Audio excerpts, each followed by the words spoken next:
Hey guys, it's Jordan with your weekly Oakwood Student Ministry video. I hope you're doing well. We are finishing our series, Do Something, with week 4 tonight. We've been talking about injustice. We've listed out the things we've seen. We've talked about ways we could help in things that we see. When I think about injustice in the world, even the injustice we've talked about here at church, it gets overwhelming. It gets defeating. And so just to make sure we're on the same page before we get into this, how do we define the word? Well, we said justice is things that are right, fair, or equal. So injustice would be things that are not right. They're not fair. They're unequal. Some examples we've talked about are people getting bullied at school. That's an injustice. Victims of human trafficking, an injustice. Families stuck in poverty. It's an injustice, especially in a nation like ours. Now, we talk about the poverty line. If somebody doesn't have the ability to feed their family, there's a problem with the priorities of this country. We could say that's an injustice. But your kids had to go to school online. Maybe that was great for you. There's some kids who don't have the tools, the resources, the family structure. That's really going to put them behind. That's an injustice. People being treated differently because of their race, their gender, something like that, their ethnicity. That's an injustice. That's a prejudice. And of course, the list could go on and on. So we've been talking about this idea. And now, when you think about it, chances are you can see plenty of areas in the world and in your own life where you spot these injustices. And honestly, a problem like that makes me, probably makes you think, we all think, man, somebody needs to do something about that. That's not right. I wish that would change. We all agree. There's a need for more somebodies to step up and do something. But remember what we talked about last week. Jesus has called us to be those somebodies, for us to step in and to do something. That's really the point of this whole series. Do something. See? Just click there for you. And so this phrase that I'm about to say, I don't want it to have no effect and just go through your mind. Because it's what Jesus has called you to, I want this to change your life. You are that somebody who can do something. It's you. Because you've seen it. When you see as God sees, you'll do as God does. God has uniquely wired you. He's put you in that situation. You have a heart for the people involved. It's broken your heart. That's why you see it as an injustice. And so He's going to help you do something about it. You are the person to go do something about it. Now, maybe you hear me say that and you get all excited. You're all jazzed. Like, yeah, put me in the fight. Put me in, coach. I'm ready to go. That's you, great. Keep listening. Because what I do want to say to you is this is not an easy road. There are leaders in our midst, people in the church who they've been doing this for years, for decades, longer than we've been alive, a lot of these guys. And they'll all tell us, and it's draining. It's a long haul. It's a long road to fight racism, poverty, things like that. It's not quick. It's not easy. And you have to be ready for the long haul.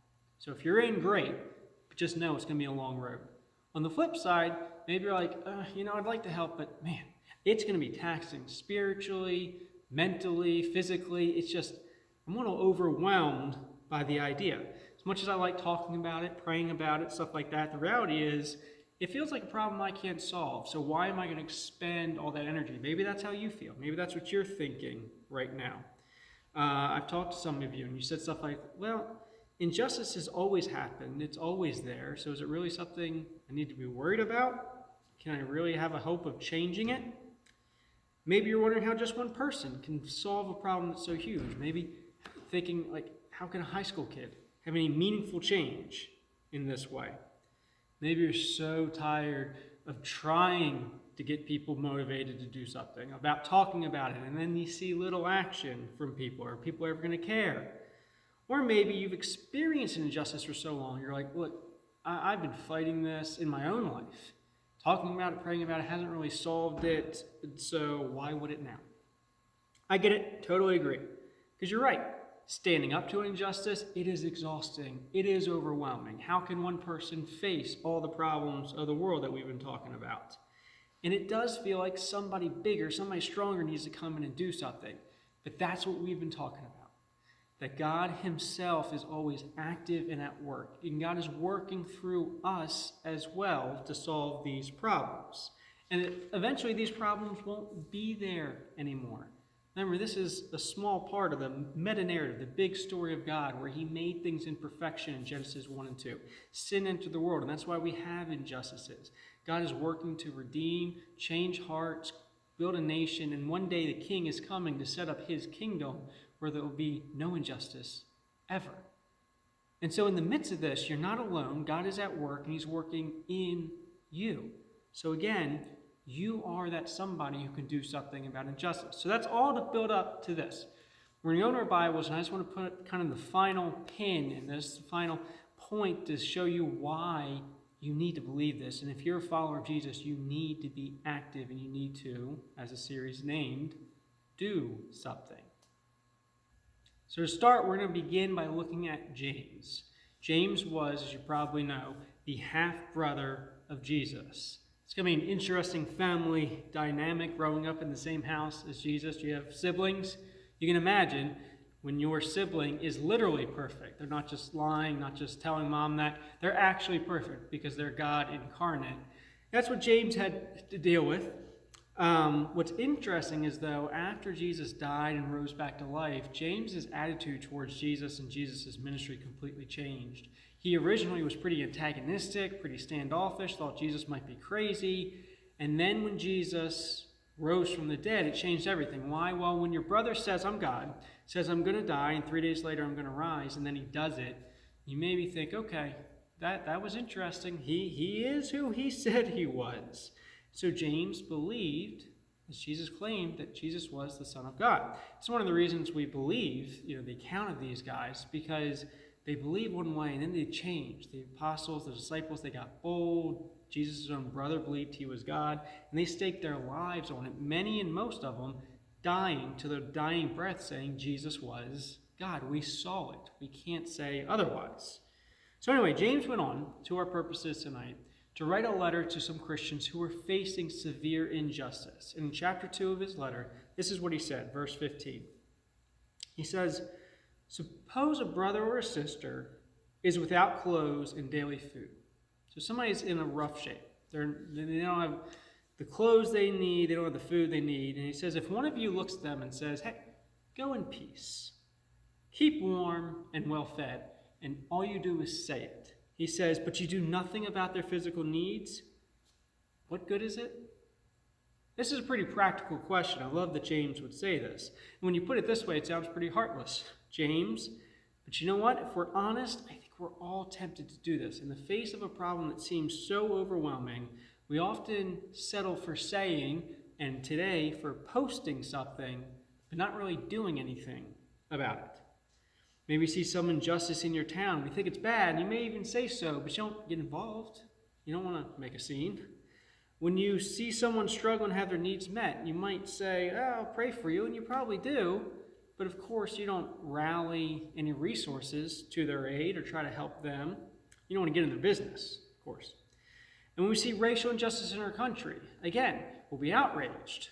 Do we do the hard work of really researching it in ways we can help, ways we can stop it? Do we talk to people in our community on ways we can help locally, or do we just join the mob and the rabble online? Again, we all fall temptation to this. It's easy to say something. It's a lot harder to do something. It's a lot harder to do the work of finding out what you even have to do to accomplish something positive. But that's what James is saying. If you just say something, what good did you do? I mean, maybe a little. And this isn't just a teenage thing. I'm not just calling you guys out. This is a human thing, let me tell you. And again, thinking about it, it's good. Praying about it is powerful. Of course I believe that. But if that's where it stops, there's a big, big problem. Here's why. You're a follower of Jesus. And Jesus always did something. Jesus still does something. Remember, we talk about Jesus as if he lived for 33 years and died and like that's it. No. He came from heaven. He existed eternally. He created everything. He came down on a rescue mission, lived as a human for 33 years, rose back to heaven, is seated on his throne in eternity, preparing a place till his kingdom comes and his rule and his reign. So when we talk about Jesus doing something, I mean always doing something. We have a vision into his earthly life, But we're even talking about this, I believe, because he's pushing on our hearts. Right now, he's active doing something. When you follow somebody, you do as they do. And Jesus was always doing something about injustice. Jesus is still doing something about injustice. Now, during his earthly life, maybe you've heard about how he spoke up for the poor. He hung out with people who were outcasts. He called out the religious leaders who were treating people unfairly. He offered words, absolutely, but he also offered actions. He got involved, and he showed the world what it looks like to value people in a way that nobody had. His followers, us, we can and should do the same. In fact, James goes far to say in 2:17, in the same way, faith by itself, if you just say something and don't do anything, he says in the same way, faith by itself, if it's not accompanied by action, is dead. Now, he's not saying you have to do works to earn your salvation. He's saying if you're following Jesus, you're going to look like Jesus, you're going to act like Jesus, you're going to do like Jesus. When you see as God sees, you'll do as God does. He's saying, look, your faith and your actions, they are connected. And if there is no action, maybe your faith is broken. Maybe your faith is dead. Maybe there's something you need to go check out there. Living a life of faith is about becoming more like Jesus. And if you missed every part of this series so far, please, please, please, remember this, hear this. When it comes to injustice, Jesus was and is always doing something. When we make that shift, we allow our prayers and our words to turn into action. We're not just doing good deeds, massaging our conscience or something like that. We're becoming more like Jesus, which is the whole point. Every time we gather, I say, we're going to make much of Jesus, to learn about him, to walk out of here more like him. That's what we're talking about tonight. Becoming more like Jesus. And his heart is for those who are oppressed, that they would be helped. That's why he loved us. That's why he died for us in the first place, broken, fallen humanity. So the things that make you feel sad or angry, that are broken in the world, that injustice that motivates you, the things that hurt the people you love, that you're upset about, the wrongs in the world, God sees it, God is active, and that's why you see it in the first place, because God is moving. And for whatever reason, he's chosen to work through us in a lot of ways in this world. And we talked about it last week, because he's changing hearts, because he's building a kingdom, building a nation, and he wants true relationship and love in there between us and him. So he's working through us. But God is at work. When it comes to injustice, then, you need to be at work just like him. So never stop doing something. Don't just settle for saying things, thinking about it, praying about it. All good. Do something. And figure out what to do. That's doing something. Can feel overwhelming.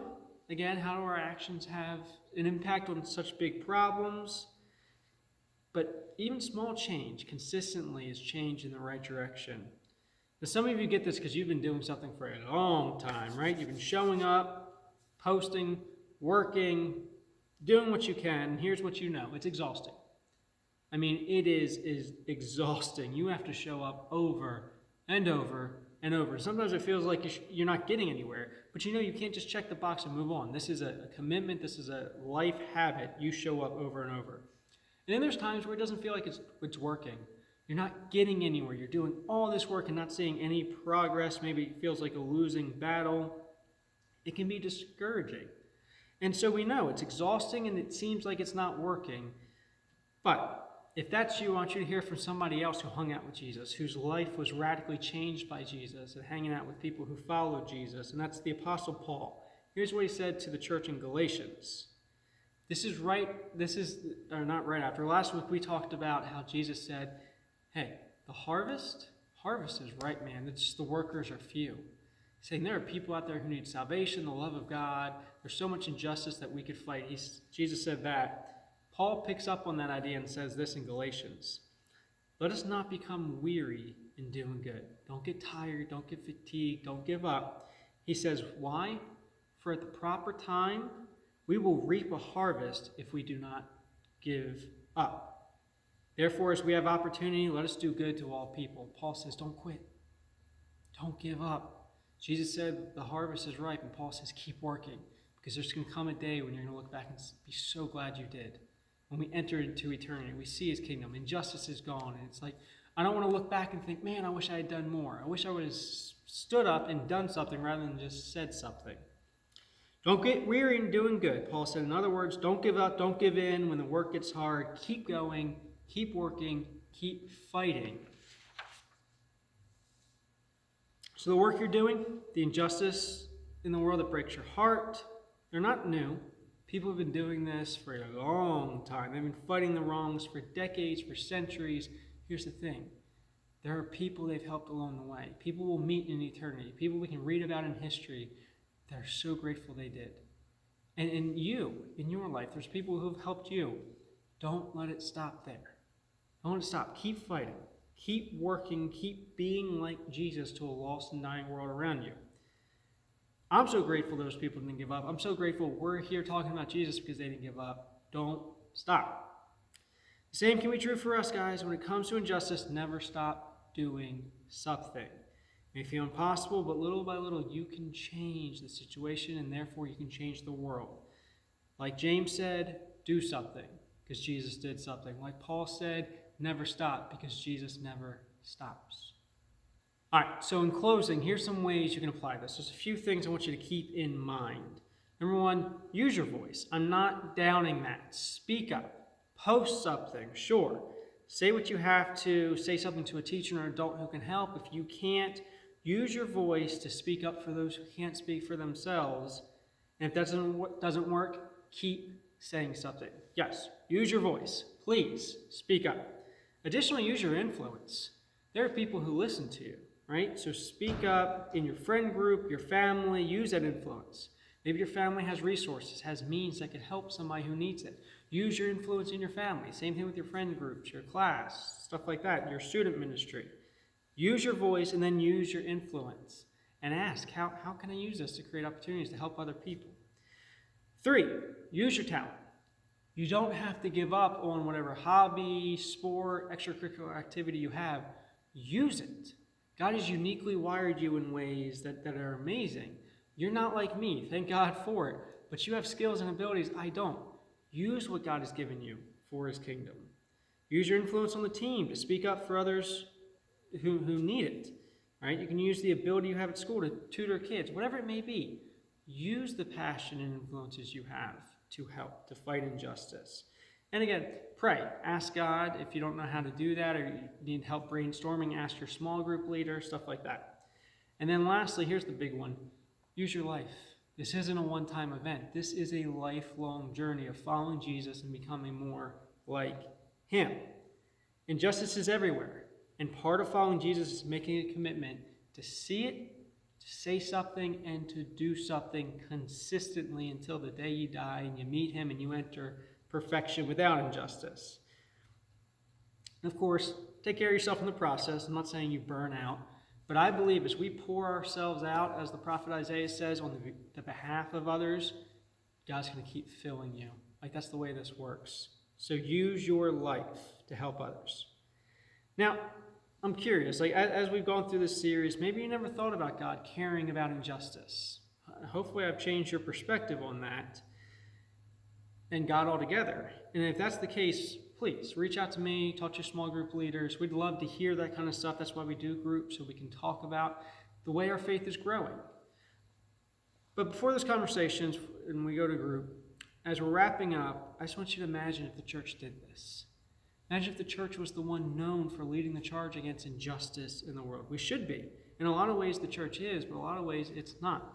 So, our church, the entire church, the church global, the entire community of people who follow Jesus, we should be speaking up and getting to work the way Jesus does. Not just once, but for our entire lives against injustice, liberating the oppressed, showing the love of God to others. Why? Because that's what he does for us, and we're following him, so we're going to go do that for others. And he doesn't just do it once, he does it every day, every moment. How might the people in your school, your neighborhood, see God or Christianity differently if that was the case? The people you're praying for, the people you wish would come to salvation. Maybe this is a great way, a key way God's going to bring that to pass so they can see God's love, God's heart, God's character on display as we model it.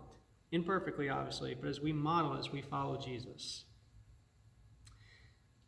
They'll know God loves them. God sees them. God cares.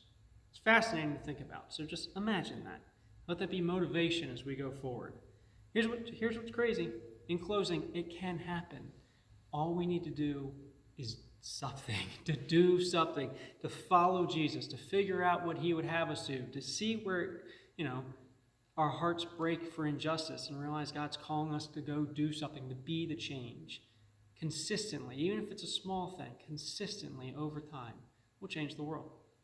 Do something, see as God sees, so you'll do as he does. All right, guys, I love you. If you have any questions, I'd love to talk to you. We're here every week. We got a great crew in this ministry, and so please come join us. I'll talk to you later. Bye.